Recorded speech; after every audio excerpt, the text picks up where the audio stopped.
La notion de travail est un sujet de réflexion très riche à la croisée de la sociologie, de l'anthropologie, de l'histoire, de l'économie, de la philosophie et du droit. De nombreuses études se penchent actuellement sur les mutations des conditions dans lesquelles le travail s'exerce et est rémunéré à une époque de grande transformation et d'insécurité. Dans une économie incertaine soumise à des crises imprévisibles, les qualités individuelles de mobilité, d'adaptabilité à un environnement changeant très vite sous l'effet des nouvelles technologies sont de plus en plus valorisées par rapport aux compétences professionnelles traditionnelles. Et les écarts de rémunération et de gratification du travail ne cessent d'augmenter, mesurant la capacité du travailleur à réagir toujours plus vite aux insécurités des trajectoires professionnelles, mais reflétant aussi la part de hasard inhérente au risque que le travailleur est amené à prendre pour réussir. Dans ce contexte, l'analyse du travail créateur, celui de l'artiste ou du chercheur scientifique, est particulièrement éclairante dans la mesure où les qualités de ce travail et les conditions dans lesquelles il s'exerce présentent sous une forme exacerbée toutes les caractéristiques d'insécurité et d'aléatoire des formes hautement individualisées du travail moderne que j'évoquais plus haut. Le chercheur et l'artiste doivent avoir acquis une grande compétence technique dans leurs champs respectifs, mais cela ne suffit pas à expliquer leur réussite ou leur échec. À compétences égales, les résultats et les gratifications peuvent varier dans des proportions énormes. Le hasard y joue une part, mais la qualité du chercheur ou de l'artiste exceptionnel n'est-elle pas précisément d'avoir l'intuition de reconnaître dans le phénomène imprévu, dans le hasard apparent ou dans le rapprochement entre des formes apparemment disparates, l'inspiration qui le conduira à la pensée ou à l'œuvre originale. Une autre tentative d'explication de la diversité du succès est fournie par l'effet Mathieu, popularisé par l'économiste Merton. On donne à celui qui a déjà et à celui qui n'a pas grand-chose, on notera même ce qu'il a. Ce précepte appliqué au métier créateur veut expliquer, pour une part, que de petites différences initiales de compétences ou de créativité soient amplifiées de façon considérable en termes de reconnaissance ou de gratification finale. Il s'agit en quelque sorte d'une version de l'effet papillon, métaphore expliquant comment une toute petite différence de conditions initiales, comme le battement d'une aile de papillon, peut conduire dans l'évolution chaotique du monde à des résultats dramatiquement différents, une tempête ou un temps calme à l'autre bout de la planète, par exemple. Pour le chercheur ou l'artiste, l'aléa de ce battement d'aile se traduirait soit par la gloire planétaire, soit par l'obscurité la plus totale. Mais cet effet donne pas d'explication du tout, une explication trop courte ou trop cynique du succès de l'artiste ou du chercheur. Un autre élément plus constructif, à mon sens, tient à l'influence de l'environnement et introduit une notion collective dans l'analyse du succès ou de l'échec du travail créateur. À certaines périodes émergent des idées et des visions nouvelles du monde, changeant les perspectives et les approches. Le chercheur ou l'artiste créateur sera celui qui saura accompagner ce mouvement, y trouver l'inspiration qui le conduira à l'amplifier pour provoquer une véritable révolution artistique ou scientifique. La différence entre l'artisan pratiquant les techniques apprises du passé et l'artiste novateur se fera alors sur la capacité de ce dernier à inventer ou à explorer les approches nouvelles. La même chose est vraie en recherche scientifique, et ce n'est sans doute pas un hasard que les grandes révolutions scientifiques, à la Renaissance comme au début du siècle dernier, aient accompagné celles qui se produisaient au même moment dans le domaine des arts ou de la pensée. Pour un scientifique ou un artiste, les interrogations que je viens d'évoquer sont passionnantes, même peut-être un peu dérangeantes. Nous avons tous, chercheurs et artistes, tendance à vivre nos activités comme une passion, plus que comme un travail au sens propre, et nous nous demandons comment on peut quantifier, comment on peut mesurer une passion. Nous considérons souvent le talent, pour ne pas parler de génie, comme une notion largement inexplicable, pour ne pas dire ineffable. Mais nous ne pouvons nous retrancher complètement derrière cette ineffabilité. L'artiste doit faire reconnaître ses œuvres par ses pairs et pouvoir les vendre dans un marché de l'art, obéissant à des règles souvent opaques, mais qu'il a intérêt à savoir déchiffrer.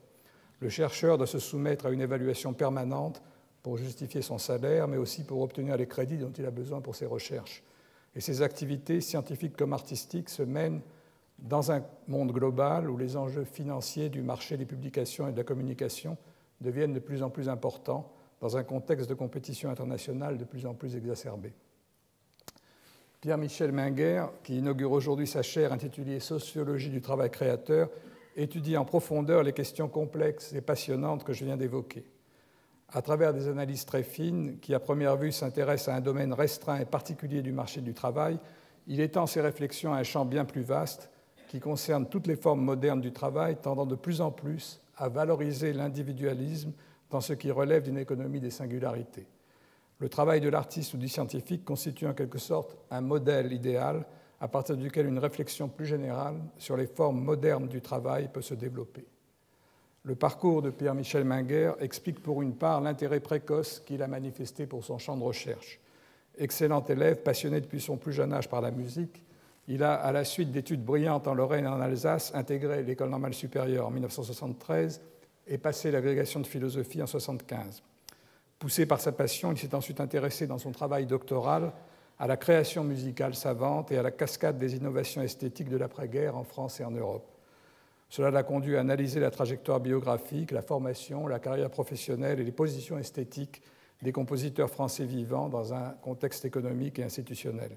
Cette étude l'a amené à mesurer la distribution très asymétrique de la réussite matérielle et de la reconnaissance professionnelle et sociale de ses créateurs.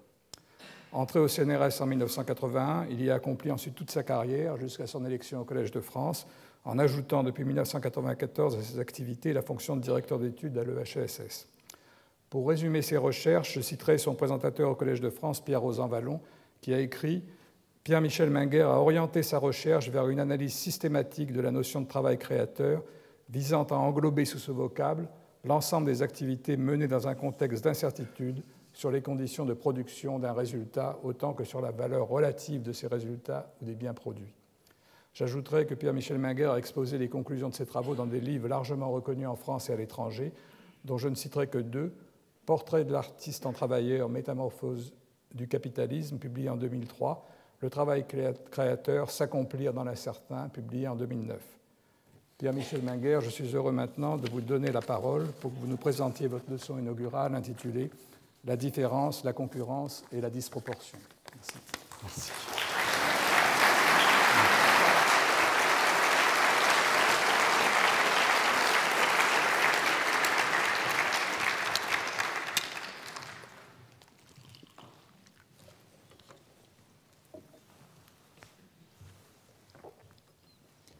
Monsieur l'administrateur, chers collègues, chers amis, mesdames, messieurs, ma leçon s'adresse à un auditoire dont je vais m'efforcer de retenir l'attention, mais ma parole veut aussi se diriger vers tout un ensemble d'autrui significatifs, comme les nomme le sociologue. Il y a les aînés, il y a ceux qui comptent dans l'épaisseur d'une biographie personnelle et professionnelle, et puis il y a tous ceux avec qui s'établit un dialogue quotidien dans la solitude des lectures et des ruminations mentales. Roger Guenry et Pierre Rosanvallon ont été les initiateurs de cette chaire. Pierre Rosanvallon a présenté ma candidature. Je veux leur dire toute ma gratitude. Évoquer nos échanges sur les figures de l'égalité ou sur les convergences et les concurrences entre la sociologie et l'économie en dira beaucoup trop peu sur ce que je leur dois. Vive est ma reconnaissance à l'égard de Raymond Moulin, auprès de laquelle j'ai appris le métier de chercheur et bien davantage. Je veux aussi saluer deux institutions, le CNRS, où j'ai mené l'essentiel de ma carrière, avant de rejoindre le Collège de France, et l'École des hautes études en sciences sociales à laquelle je demeure fidèle. Cette chaire est consacrée à la sociologie du travail créateur. Par son identité disciplinaire, elle s'inscrit dans une lignée illustre de sociologues qui ont enseigné ici, mais je pense aussi à deux d'entre eux qui auraient dû y enseigner. L'échec d'Émile Durkheim à être élu au collège a fait date négativement, et Maurice Halbwachs, peu après son élection, fut arrêté et déporté en 1944 et ne revint pas. Au domaine du travail furent consacrées nominativement 3 chaires au collège, mais des chaires d'histoire. Une exploration attentive peut aisément montrer que le travail fut abordé de bien des façons dans de nombreuses disciplines enseignées au collège. J'en indiquerai certaines, un peu inattendues, tout à l'heure. Mon enseignement qualifiera le travail par son caractère créateur. Il faut entendre ici une résonance thématique, l'étude du travail de création, tout particulièrement dans les arts et dans les sciences, mais il faut aussi entendre les compléments que l'objectif appelle pour définir le travail en créateur du social, avec ses éléments de valeur, d'identité, de protection collective, de statut. Ces compléments et d'autres sont aisés à distribuer sur un continuum que polarisent les deux définitions fonctionnelles ordinaires du travail, sa valeur instrumentale et sa valeur expressive. Selon la première, le travail est l'engagement de l'énergie individuelle dans des conditions plus ou moins pénibles d'efforts physiques et de charge mentale. Selon la seconde, il est la réalisation de soi dans l'agir productif. La distinction entre ces deux valeurs fut forgée par une longue tradition philosophique et fut reprise dans la critique sociale de la mutilation du travail par sa spécialisation et sa marchandisation. Elle n'est devenue analytiquement opératoire qu'avec la caractérisation multidimensionnelle de toute espèce de travail. La sociologie que je souhaite développer ici sera celle d'une exploration multidimensionnelle du travail. Dans cette leçon, je commencerai par situer mes recherches dans l'évolution de la sociologie du travail. J'expliquerai ensuite comment l'étude des professions artistiques et scientifiques m'a servi quand j'ai tenté de comprendre pourquoi le travail le plus gratifiant, celui qui est porteur de valeurs expressives, est aussi le plus incertain sur son issue et pourquoi il est rétribué de façon très inégale. Après avoir examiné certains mécanismes intimes du travail d'invention, je présenterai la double lecture que requiert l'analyse du travail pour préciser sous quelles conditions il est créateur. L'agenda des recherches sur le travail a évolué avec les transformations de nos sociétés et de leurs économies. La sociologie de l'emploi ouvrier industriel fut au cœur de la première sociologie du travail. La catégorie devenue prépondérante des employés imposa un autre défi, celui posé par la très grande diversité des métiers et des conditions d'emploi dans une économie désormais dominée par les services. L'élévation du niveau de qualification de la main-d'œuvre et l'expansion des emplois supérieurs ont, à partir de la fin des années 70, suscité un intérêt croissant pour le travail des cadres et des professions intellectuelles, mais aussi pour les professions qui détiennent une forte expertise, un monopole légal d'exercice et des positions de marché souvent situées à l'intersection de la sphère privée et de la sphère publique. Je veux parler des médecins, des avocats, des architectes. Les analyses consacrées à la croissance de l'emploi féminin ont beaucoup fait pour mettre en évidence toute la variété des mécanismes de discrimination visibles et invisibles sur le marché du travail. Les qualifications de la main-d'œuvre féminine ont progressé plus rapidement que celles des hommes, mais les inégalités de rémunération persistent. Une des recherches les plus éloquentes sur les discriminations à l'égard des femmes a porté sur les concours de recrutement dans les orchestres de musique classique. Avec l'introduction des auditions derrière paravent, la proportion des femmes a brusquement augmenté. Alvil Gundner affirmait en 1970 que la sociologie devenait l'évaluatrice des réalisations et des échecs du welfare state. Les tâches qu'elle pouvait prendre en charge en France étaient ambitieuses. Analyser et expertiser les extensions de la protection sociale, les institutions et les régulations du marché du travail, l'expansion et les performances du système éducatif. Mais 10 ans plus tard, le chômage avait commencé à s'enraciner. Les formes contractuelles d'emploi ont été démultipliées, l'opposition entre les insiders protégés et les outsiders exposés s'est renforcée et figée sur le marché du travail au détriment des jeunes et de la mobilité professionnelle. Après avoir été critique de l'émiettement du travail, la sociologie l'est devenue de l'émiettement de l'emploi. Les professions et les systèmes d'emploi dans les arts, auxquels j'ai consacré de nombreuses recherches, sont entrés dans l'agenda de la recherche sociologique depuis une trentaine d'années. Dans les années 1950, l'INSEE avait regroupé dans une même catégorie les artistes, le clergé, l'armée et la police, les professions sportives et quelques autres professions inclassables telles que les voyants et les radiesthésistes. Dans la nouvelle nomenclature des catégories socioprofessionnelles qui fut refondue notamment sous l'influence des théories sociologiques les plus avancées, et qui fut mise en œuvre en 1982, les artistes furent classés par l'INSEE parmi les cadres et les professions intellectuelles supérieures au voisinage des chercheurs et des enseignants. Mais le premier recensement qui exploitait cette nouvelle taxinomie révéla pour les artistes des traits bien singuliers. Une position économique les apparentant aux professions intermédiaires, une très forte dispersion des revenus et un taux élevé de sous-emploi et de pluriactivité, sans équivalent dans les professions supérieures. Comme l'ont montré toutes les comparaisons internationales, les scores d'inégalité dans les professions artistiques et scientifiques sont parmi les plus élevés des professions supérieures. La distribution des volumes d'activité et des gains monétaires dans les arts et la distribution de la notoriété et de la consécration dans les professions scientifiques sont très asymétriques. Environ 20% des individus concentrent à peu près 80% des rétributions monétaires ou symboliques qui sont mises en circulation. Et dans les arts, ceux dont les gains sont dans une année donnée nuls ou négatifs, c'est-à-dire nets des dépenses engagées pour pratiquer leur activité, sont plus nombreux que dans toutes les autres professions supérieures. Nul ne doit s'étonner alors qu'il existe au moins 8 critères possibles ou 8 définitions possibles de la professionnalité artistique. Raymond de Moulin et Jean-Claude Passeron ont su débrouiller cet imbroglio en étudiant la population des artistes plasticiens. Les travaux que j'ai menés avec mon équipe de l'EHESS et du CNRS sur les conditions d'emploi et l'activité dans les arts du spectacle en ont directement bénéficié. L'attractivité des métiers de création et de recherche est grande. Ils obtiennent des scores élevés dans les échelles de prestige des professions, comme dans la mesure de la satisfaction procurée par le travail, ainsi que l'a montré l'enquête de Christian Baudelot et Michel Golac sur le bonheur au travail. Mais tout aussi grand est le risque d'échec, de sous-emploi ou d'exercice hybride par combinaison avec des métiers adjacents de moindre intérêt. Des gratifications sociales et personnelles importantes, mais assorties de probabilités élevées d'insuccès économique, du moins dans l'exercice de la partie la plus valorisée de l'activité. Avec l'engagement dans ces métiers, aurions-nous affaire à un cas d'exceptionnelle préférence pour le risque?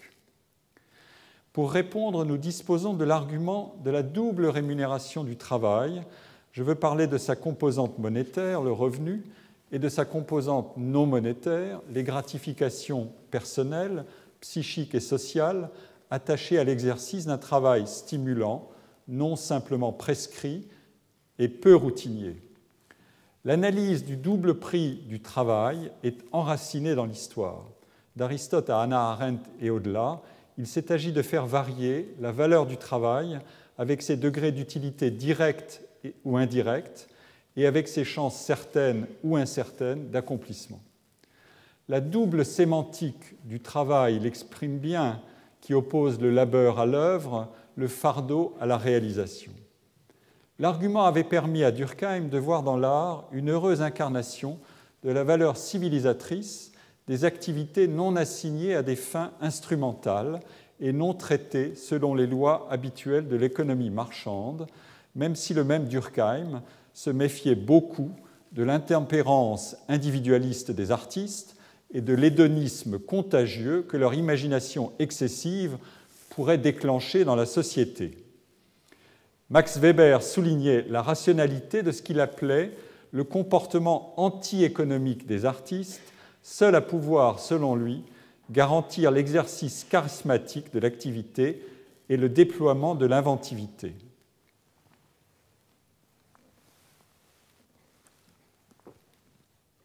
Pourtant, le travail dans les arts et dans les sciences est immergé dans l'évaluation.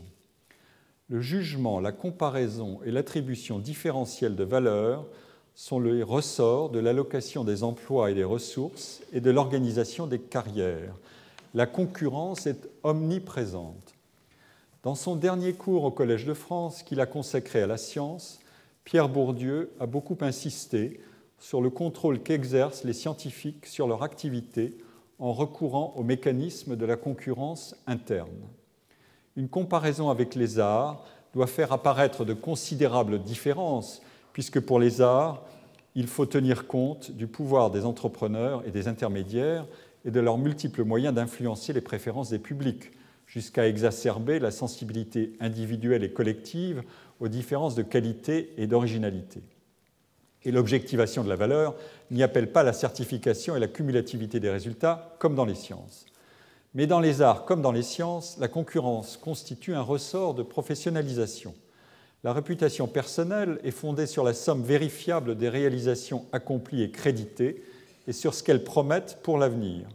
La réputation contient l'information nécessaire au fonctionnement de ce qu'on appelle des marchés professionnels avec leurs caractéristiques bien identifiées, la compétition fondée sur l'expertise, la transférabilité des compétences d'une organisation à une autre et le rôle fonctionnel de l'estime des pairs qui scelle l'influence de la communauté professionnelle par-delà les murs de chaque organisation. Les sciences et les arts ont forgé les outils et la culture de l'évaluation, mais aussi la critique des métrologies et de leur instrumentalisation. Lorsqu'une activité est peu risquée, l'innovation est simplement incrémentale et son évaluation est aisée. Mais le plus précieux, ce sont l'originalité et l'innovation de rupture. Leur genèse et l'évaluation immédiate de leurs caractéristiques sont beaucoup plus incertaines. Quand il faut estimer leur portée, le tâtonnement et le rejet de la tyrannie du court terme sont des principes efficaces. Il existe une rationalité de l'inattention à l'égard des évaluations.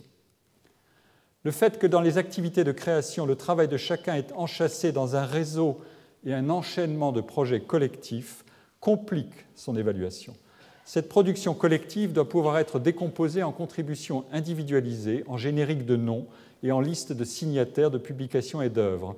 Attester la part de travail attribuable à chacun et son importance relative, c'est donner à l'activité son socle de juste reconnaissance. Une composante significative de la rétribution non monétaire d'un travail complexe réside certainement dans l'identification nominative des contributions de chacun au résultat collectif. Cette identification est aussi le moyen d'informer efficacement les communautés professionnelles sur les qualités et les responsabilités de chaque contributeur. Et c'est ainsi que par l'attribution d'une réputation personnelle, la continuité des carrières peut être extraite de la discontinuité des séquences de travail. L'individualisation de l'activité et de son signalement n'est pas l'opposé, mais la matière même d'une certaine forme d'organisation collective du travail créateur. Le coefficient d'individualisation du travail et de ses gratifications varie lui-même comme varie l'organisation du travail. Un écrivain ne travaille pas et n'innove pas comme un compositeur ou une cinéaste, pas plus que le travail d'un sociologue ne se compare directement à celui d'une biologiste ou d'une physicienne du CERN. Dans beaucoup de disciplines scientifiques, la liste des signataires des articles s'allonge aujourd'hui beaucoup.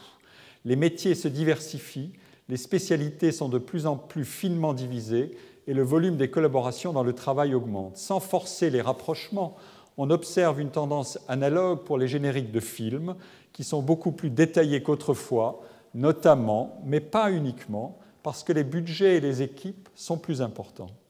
L'expansion des communautés professionnelles va de pair avec la segmentation des activités et avec celle des domaines de recherche, mais le maillage des liens de collaboration et la fréquence des hybridations disciplinaires interdisent de considérer que cette segmentation juxtapose simplement des silos de spécialisation. Avec l'expansion de ces domaines professionnels, la demande d'évaluation n'a pas cessé de croître. Qu'il s'agisse des personnes, des équipes ou des organisations, le nombre et la variété des comparaisons, des classements, des palmarès, des bibliométries et de toutes les espèces de métrologie ont progressé à un rythme beaucoup plus rapide que la variété de la production offerte. En résulte-t-il une moindre rareté de la réussite, une volatilité plus grande des réputations et une augmentation de la quantité sociale d'estime à attribuer? La réponse fournie par les recherches sur ces sujets est sans ambiguïté. Les inégalités de rétribution matérielle et symbolique n'ont en rien diminué. Bien sûr, toutes les activités à réussite incertaine ne pratiquent pas avec la même intensité la spéculation sur le talent. C'est dans l'industrie du divertissement et aussi dans celle des sports les plus populaires que les rendements à espérer sont les plus élevés parce que les marchés sont les plus vastes. Les vainqueurs des comparaisons classantes y raflent les plus grosses mises et en font spectacle.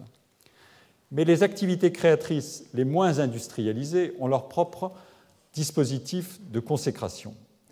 La valeur de certains y est révélée plus progressivement, mais aussi plus durablement, ce qui constitue un bon indice du degré de contrôle exercé par une communauté professionnelle sur son système de concurrence et sur les garanties fournies pour légitimer ses évaluations. Qu'elles portent sur les actes individuels de travail ou sur le résultat d'ensemble, les évaluations s'emploient à identifier des différences de qualité et à les valoriser. Le prix de ces différences est corrélé à la taille des marchés et des organisations qui les sollicitent et les rémunèrent. Toute évaluation est une opération de mesure. Dans un univers de production infiniment différencié, la diffusion d'une culture de la mesure des qualités et de leur commensurabilité paraît être un outil de perfectionnement de la concurrence. C'est le cas si elle permet de réduire l'exploitation stratégique des asymétries d'information et de corriger l'influence de hiérarchies de réputation devenues plus durables que légitimes et les rentes qui leur sont associées. Mais une culture du raisonnement et de l'action fondée sur la comparaison et le benchmarking affaiblit le pouvoir émancipateur de la mesure si elle oublie la part d'arbitraire de celle-ci. La question qui vient est celle-ci. Les évaluations constatent-elles des différences de qualité ou les créent-elles ou bien les amplifient-elles jusqu'à la disproportion? Le soupçon lancé par la critique constructionniste est qu'elle les crée. La causalité serait inversée. Loin d'être les marqueurs de différences individuelles incompressibles, les catégories du talent et de l'excellence ne seraient que les produits des systèmes concurrentiels de marché ou de systèmes qui singent le marché, et elles valoriseraient à l'excès des qualités arbitrairement sélectionnées. Seules devraient compter les différences horizontales d'originalité qui sont multidimensionnelles. Graduées à son maximum sur l'échelle de radicalité constructionniste imaginée par Ian Hacking, ce soupçon conduirait à recommander l'abolition pure et simple de toute espèce de différenciation singularisante et à récuser l'essentiel des écarts de compétences, d'expertise, de valeur. Cette critique devient redoutable si elle suggère ceci. En poussant très haut le curseur de l'individualisation du travail et des carrières, les activités créatrices pourraient constituer des exemples extrêmes d'univers concurrentiels où le jeu professionnel serait à somme nulle, avec des vainqueurs qui raflent l'essentiel. Dans ce cas, la distribution des rétributions matérielles et symboliques ne serait plus que le produit d'un mécanisme social de raréfaction.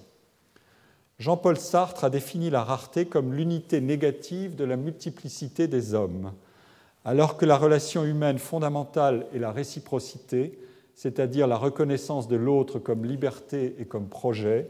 La rareté, dit Sartre, transforme cette relation en champ de force, puisque, je cite, « il n'y en a pas assez pour tout le monde ». Dans une société réduite à n'être qu'un jeu à somme nulle, chacun voit en l'autre un prédateur. Par déduction, il faudra dire que tout travail ne peut devenir expressif que dans un monde où les ressources de toutes sortes sont assez abondantes pour que la concurrence n'intervienne plus.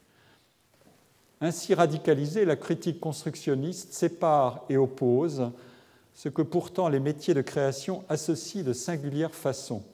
Je veux dire le rôle important de l'autonomie au travail, l'importance des relations de collaboration, l'attractivité de ces professions, mais aussi leur caractère ouvertement concurrentiel et la quantité élevée d'estime qu'ils recueillent. Le problème doit être reformulé pour pouvoir être traité. Nous pouvons admettre que l'imagination créatrice et l'inventivité sont des ressources inépuisables, peut-être même les seules ressources inépuisables de notre planète. Et leur usage intensif sait même les rendre plus abondantes encore. Sont-elles alors sous-employées du fait de l'appareillage de la compétition interindividuelle et du fait de la rareté des ressources allouées à ces activités, ou ne sont-elles pas plutôt mises en œuvre à travers des relations et des transactions qui ne s'apparentent pas à un jeu à somme nulle et qui compliquent beaucoup la partition simple entre compétition, réciprocité et coopération?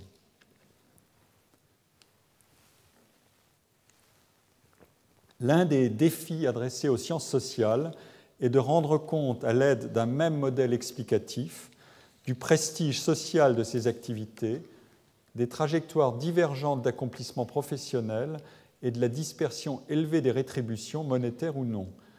Et pour le dire en inversant la perspective, quelques-unes des analyses les plus importantes consacrées aux causes des inégalités professionnelles et aux mécanismes de leur amplification ont leur origine dans des analyses sociologiques et économiques portant sur les sciences et sur les arts.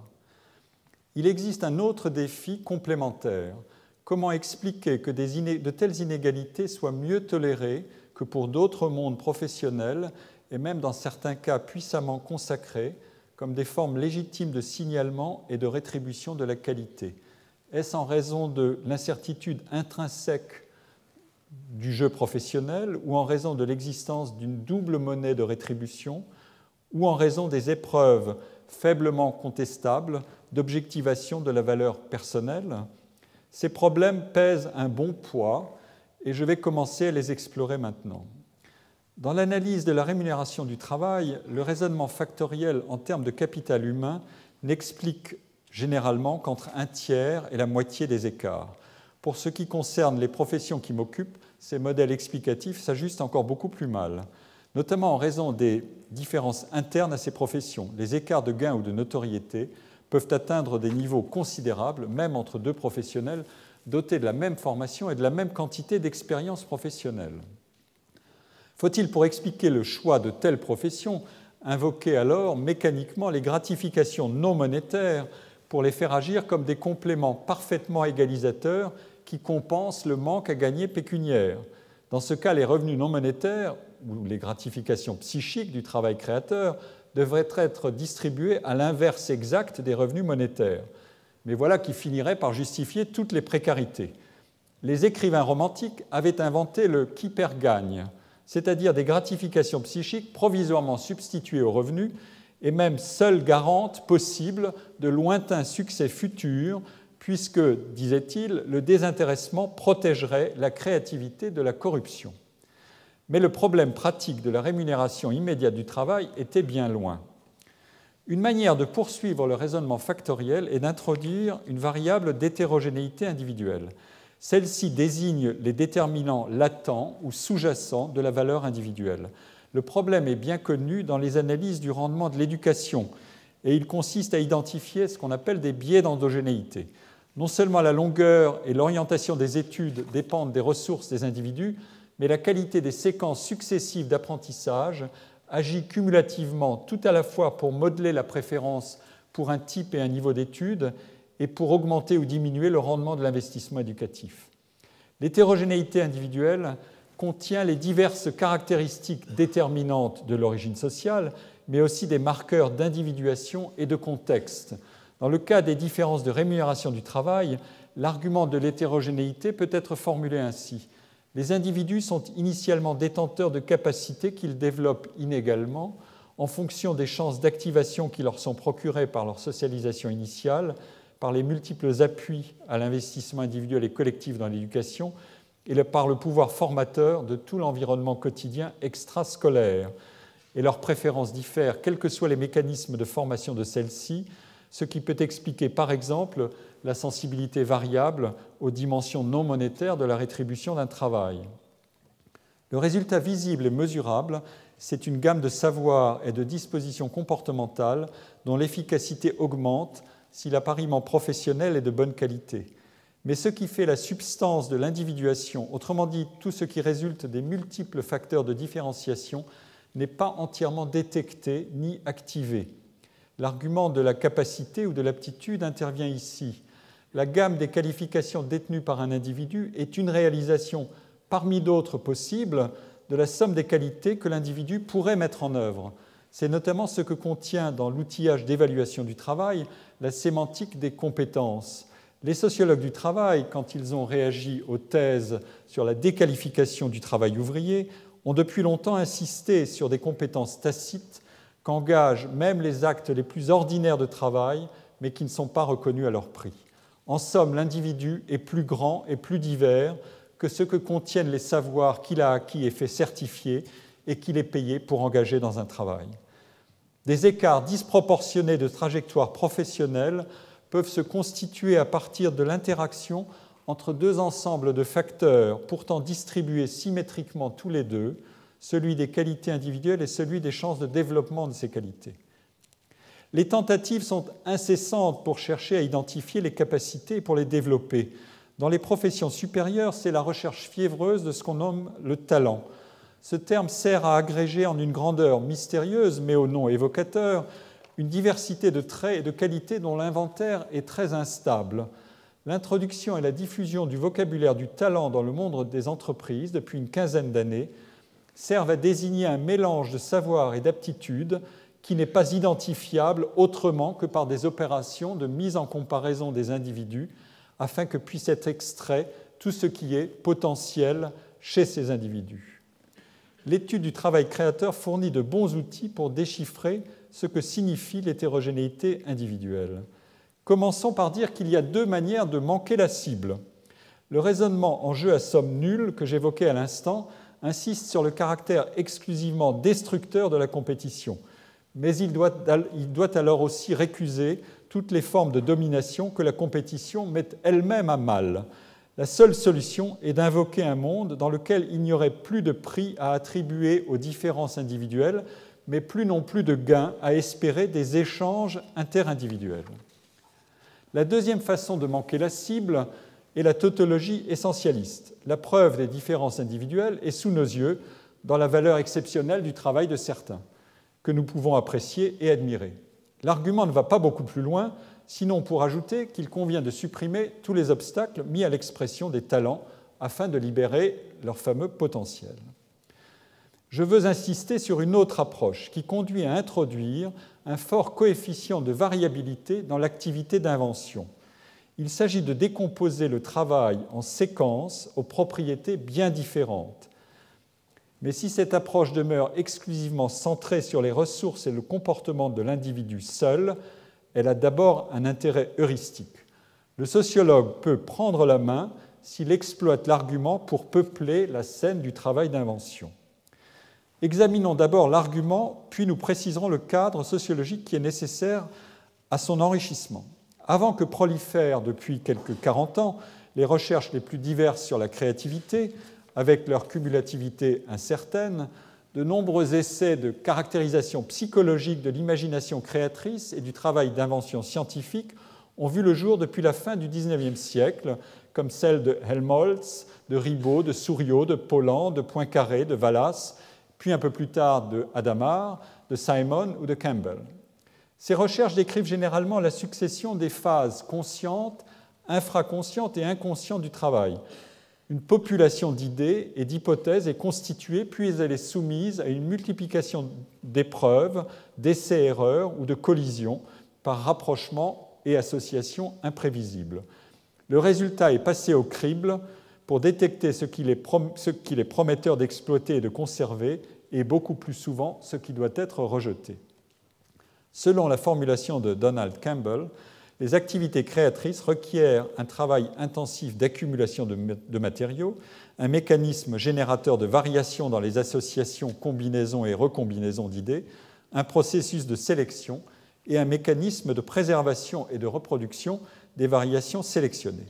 On peut appeler chance la variabilité nécessaire à cette activité psychique et nommer intuition la capacité d'identifier les solutions fécondes. C'est indiquer, peut-être trop commodément, le caractère imprévisible et émergent du résultat. Mais cette description entre en résonance avec les témoignages des chercheurs et des créateurs, même si elle est le produit d'introspection difficilement vérifiable. François Jacob a parlé de science du jour et de science de la nuit. L'activité associative infraconsciente et l'intuition sont la face nocturne, le travail organisé et rationnel constitue la face diurne. C'est la relation et la tension entre les deux forces ou entre les deux faces qui importent. Si tout n'était qu'affaire d'accumulation de matériaux, l'acte de création ou d'invention équivaudrait à la recombinaison imitative de solutions existantes. Mais s'il était trop largement assimilé à l'aléa, le travail créateur serait hors de portée de quelque volonté et de quelque engagement d'effort que ce soit. La loterie ferait tout, comme le soutiennent les conceptions naïves du génie ou du talent. Le point que je retiens pour préparer l'extrapolation de l'analyse à un autre niveau est celui-ci. Il existe une disproportion considérable entre la qualité de ce qui doit être rendu disponible, savoir accumulé, temps d'exploration investi, essais-erreurs, révision, reprise, rejet, recommencement, et la sélectivité des résultats ultimes du processus. Une surabondance d'essais et d'erreurs pour mener à bien des explorations à l'issue incertaine Voilà bien une économie et une morale sévère de l'endurance.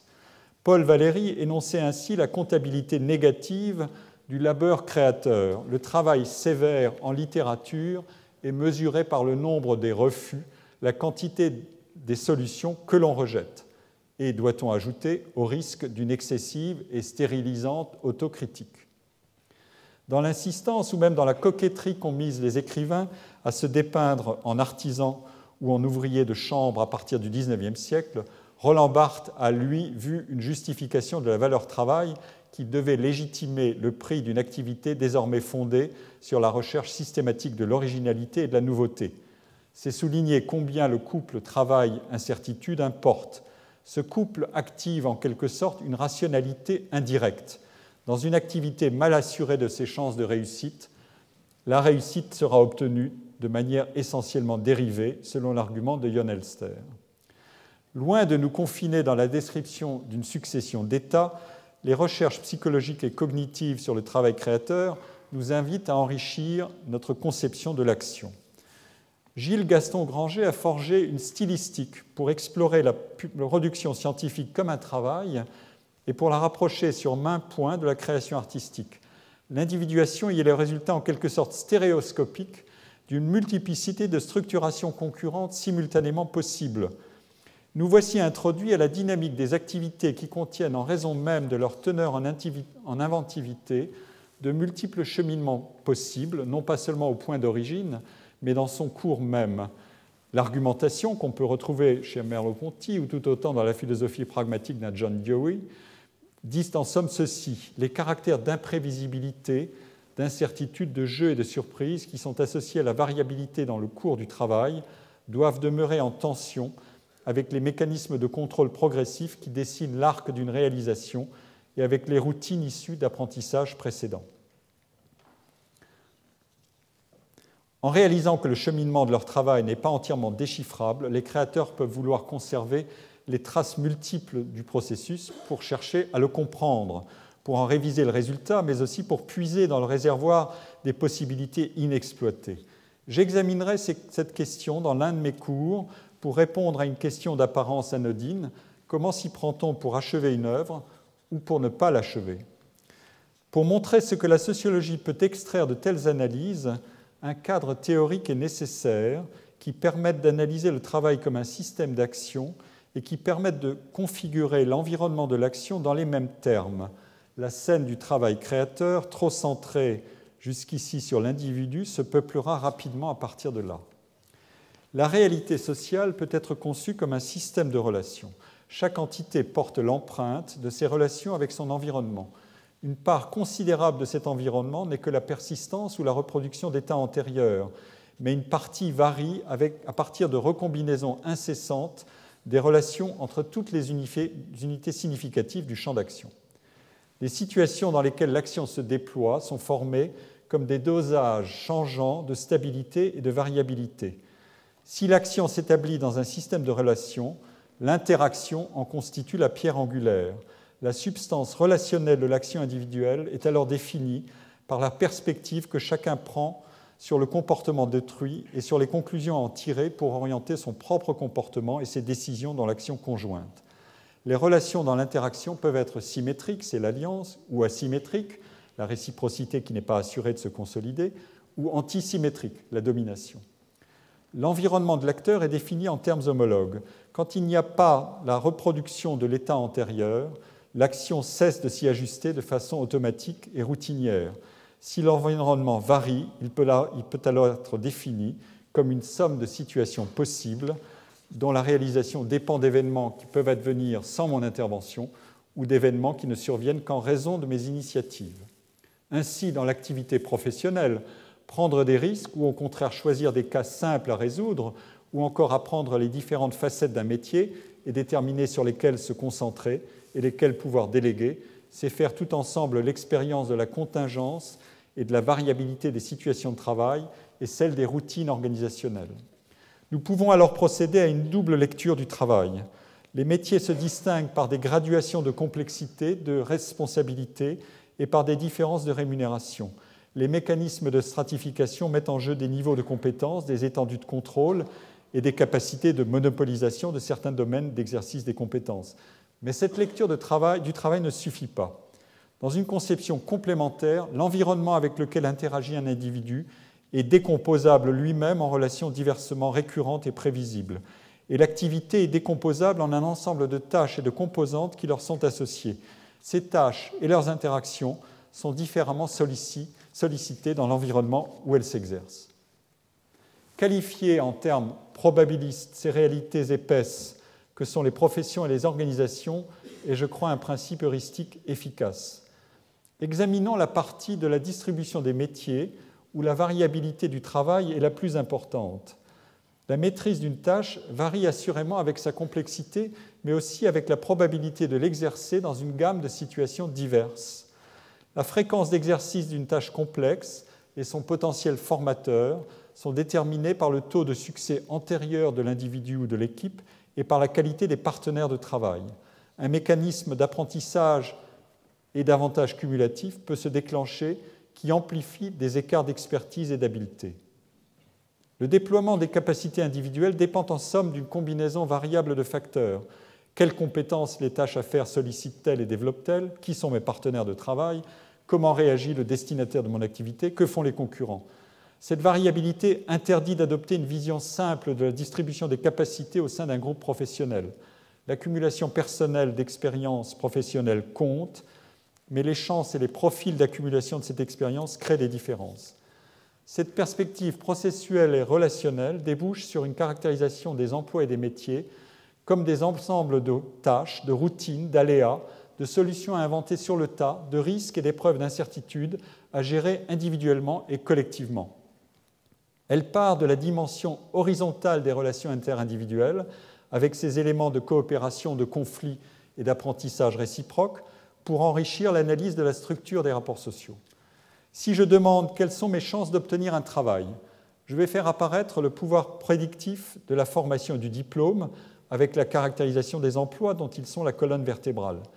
Mais si maintenant je demande comment s'y prend-on pour faire son travail, j'adopte une perspective complémentaire qui permet d'ouvrir le champ de la comparaison. Les sociologues de l'école de Chicago ont montré ce qui rend le travail commensurable au-delà d'un simple calibrage par le revenu, le statut d'emploi et la spécialisation fonctionnelle de l'activité.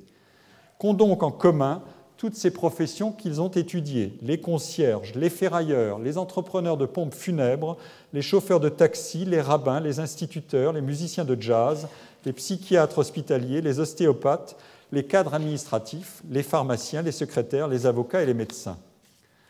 Dans nos économies désormais dominées par les services et par leur considérable teneur en interaction, n'est-il pas salutaire de demander en quoi l'asymétrie d'information, de connaissances et de crédibilité sur laquelle est fondée la relation médecin-patient ou avocat-client n'est pas si différente de celle qui caractérise la prestation d'un plombier ou la prestation de services religieux?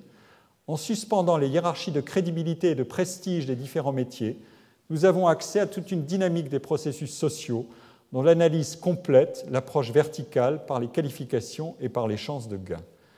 Cette exploration permet, par exemple, de distinguer pour chaque acte de travail des éléments de routine et de non-routine.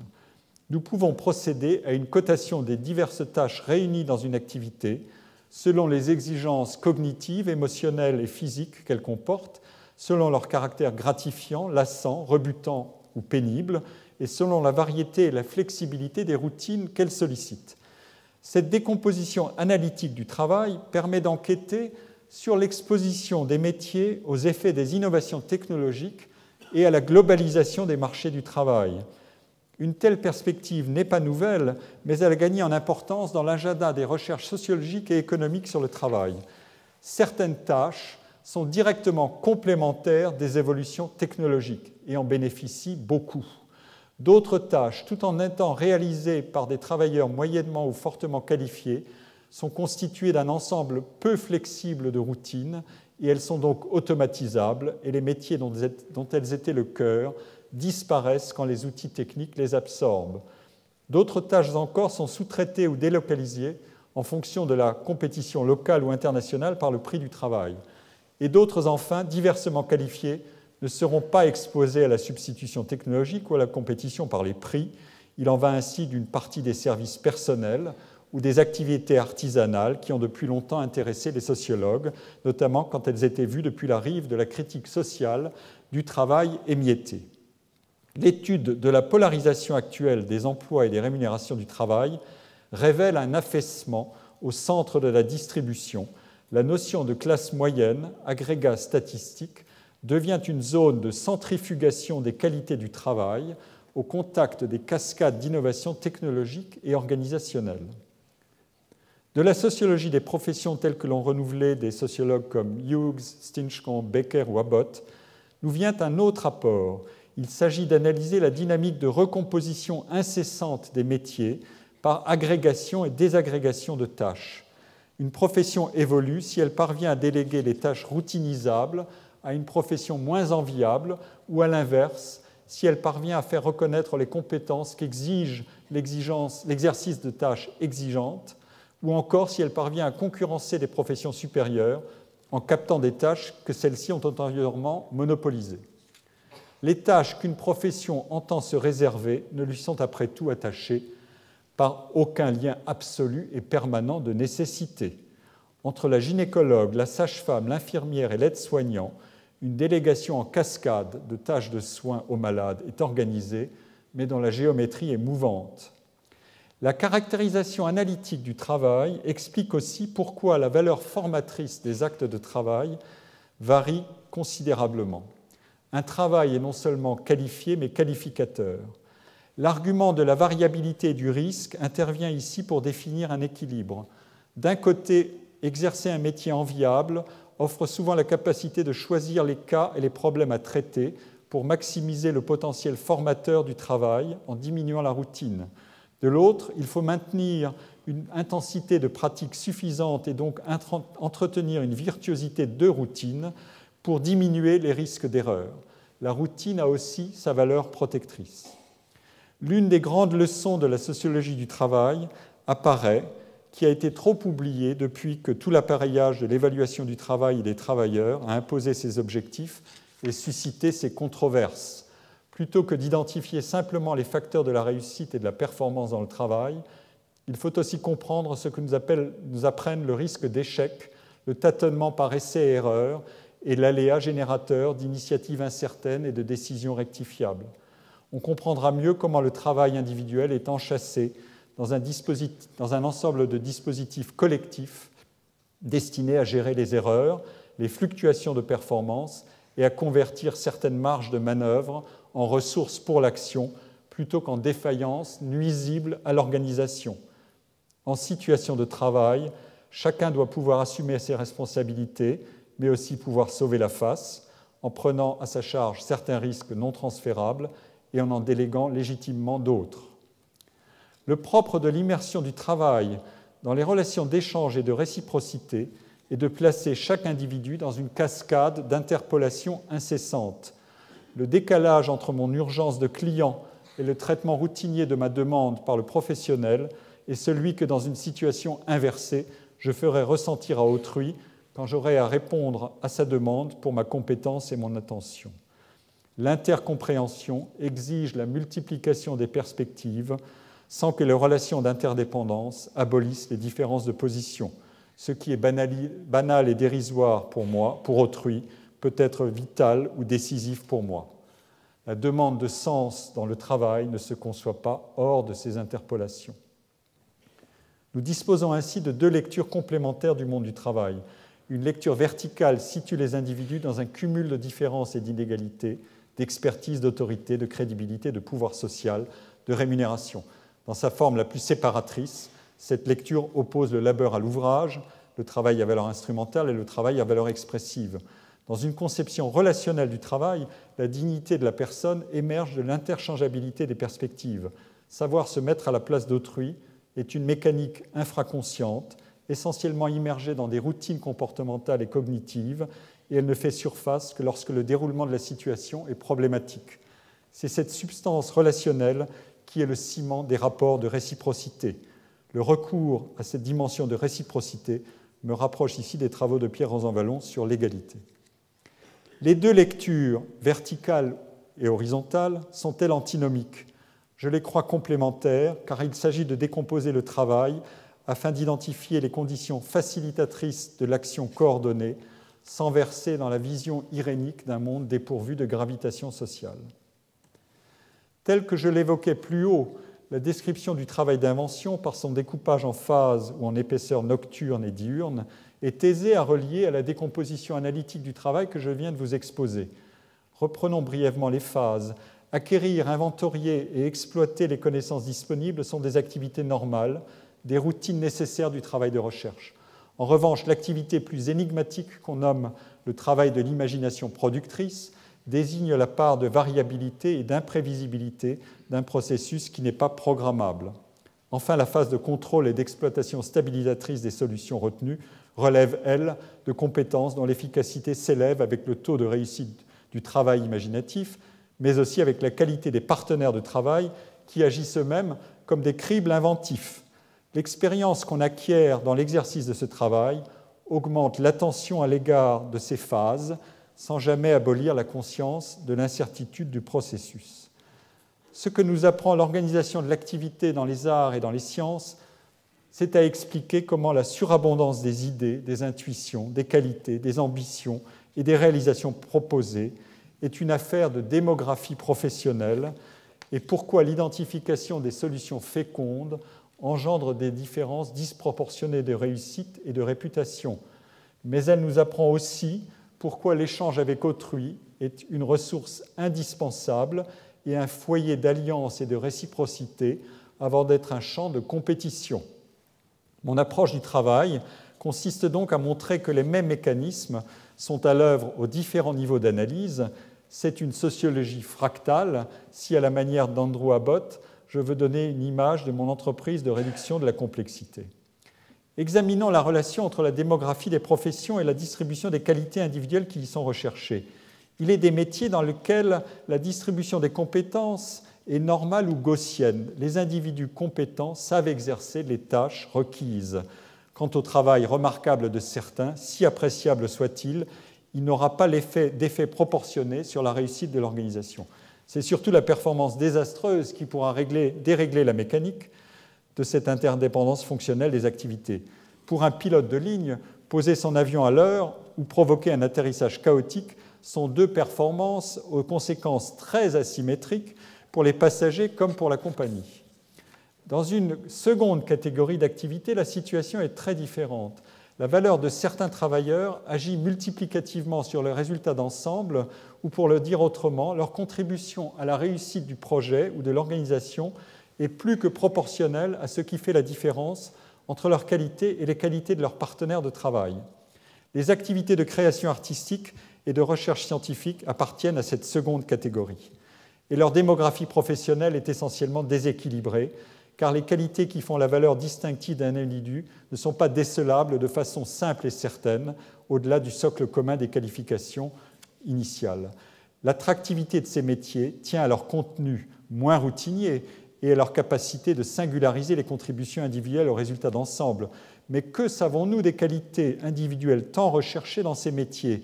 Si ces qualités étaient aisément définissables et observables, il n'y aurait aucune incertitude sur la réussite. La formation initiale les aurait détectées et développées directement, et l'évaluation des réalisations se ferait selon des critères absolus et univoques.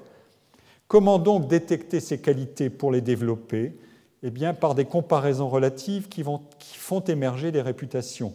Ce qu'on appelle le talent peut être défini comme ce gradient de qualité qui est attribué à un individu à travers ces comparaisons dépourvues de repères externes absolus.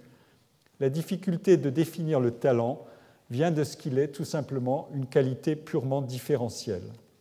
Bien sûr, il est possible d'identifier tout un ensemble de ressources individuelles, cognitives, émotionnelles, comportementales, sociales, dont l'engagement est corrélé à des chances de réussite.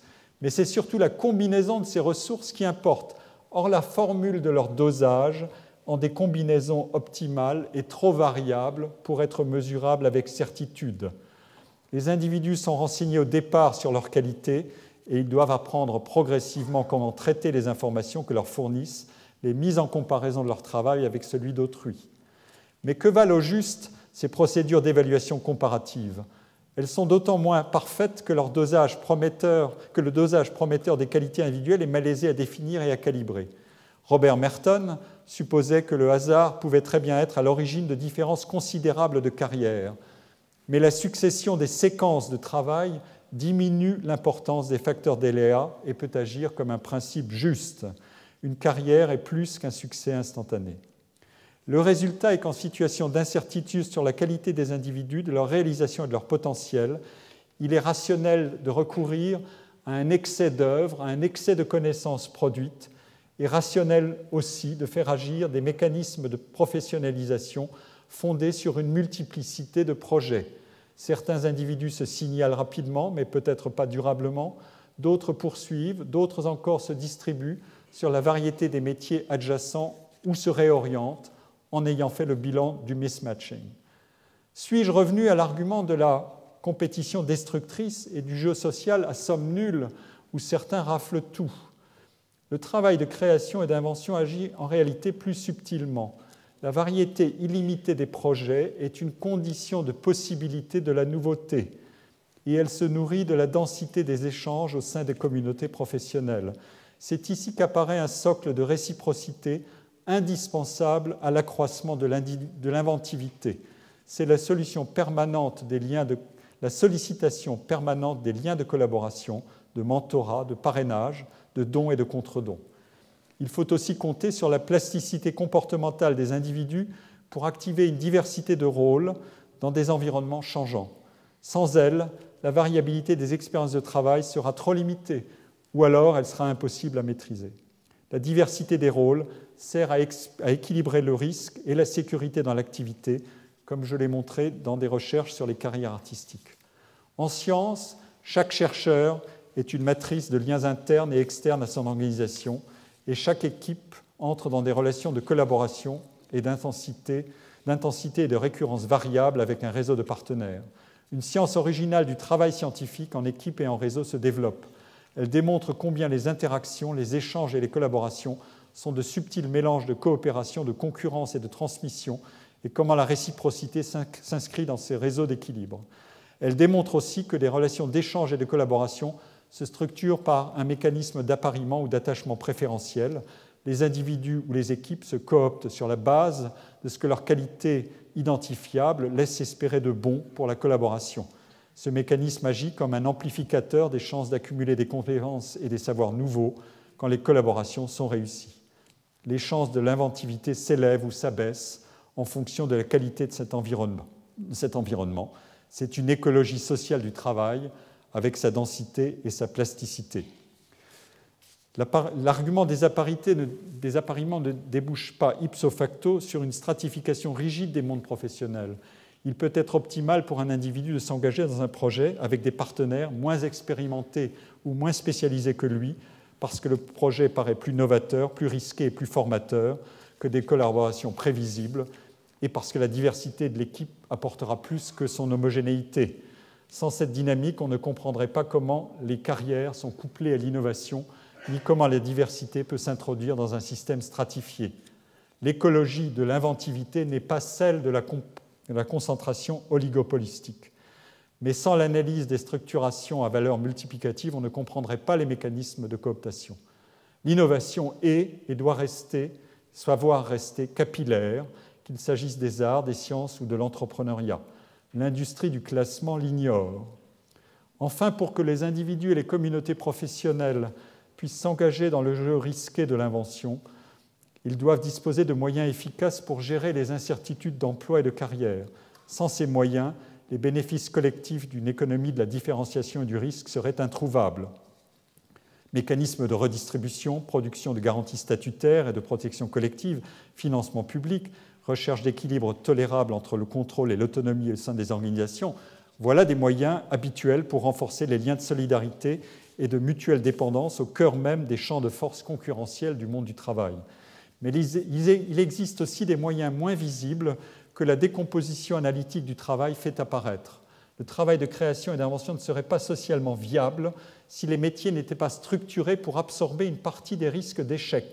L'activité d'un chercheur ou d'un créateur contient en elle-même une formule de diversification qui fait coexister les deux profils que j'évoquais à l'instant, les fonctions à valeur additive et les fonctions à valeur multiplicative. C'est ce que signifie l'association entre l'enseignement et la recherche dans les métiers universitaires. Le rôle d'enseignant constitue le socle de l'utilité sociale certaine. L'activité de recherche est, elle, porteuse d'une valeur plus élevée, mais la réussite y est plus incertaine. Ces deux rôles sont plus fermement reliés dès qu'on peut activer la complémentarité entre la qualité du corps enseignant et celle de son public étudiant, notamment au niveau doctoral. Il s'agit en somme d'enchasser la part du risque dans l'activité aux résultats certains. Des formules similaires de multi-activité sont fréquentes dans les carrières artistiques. Enseigner, c'est exploiter, recombiner et transmettre des connaissances acquises. Chercher et inventer, c'est explorer par tâtonnement et variation. Nous tenons ici au plan des métiers et des collectifs de travail une transposition possible de la séparation entre les différentes phases et tâches du travail créateur. Dans le cours que je consacrerai aux transformations du couplage entre enseignement et recherche, j'étudierai cette dualité des actes de travail. Leur valorisation asymétrique a accru les tensions et les conflits de rôle dès que s'est généralisée et mondialisée la compétition entre les organisations pour élever leurs performances de recherche, pour attirer les meilleurs scientifiques et les étudiants les plus prometteurs et pour obtenir les financements concurrentiels sur projet. Permettez-moi de conclure. Pour qui est familier des mécanismes de recrutement et de cooptation dans les professions à réussite incertaine, entrer dans un établissement aussi prestigieux que le Collège de France peut être ressenti comme un défi autant que comme un honneur. Dans un apologue fameux, Harriet Zuckerman imaginait ce que serait la création d'un 41e fauteuil à l'Académie française. Celle ou celui qui viendrait à l'occuper aurait certainement des qualités comparables aux qualités des collègues qui l'auraient coopté. Mais ceux-ci sont et restent 40. Par ce raisonnement contrefactuel, nous comprenons que la rareté sociale des positions crée des écarts statutaires, alors que la distribution sous-jacente des qualités individuelles a toutes les chances d'être beaucoup moins séparatrice. De cela, il faut se souvenir pour conserver, dans l'exercice de sa fonction, l'humilité appropriée et le sens du défi. Je vous remercie de votre attention.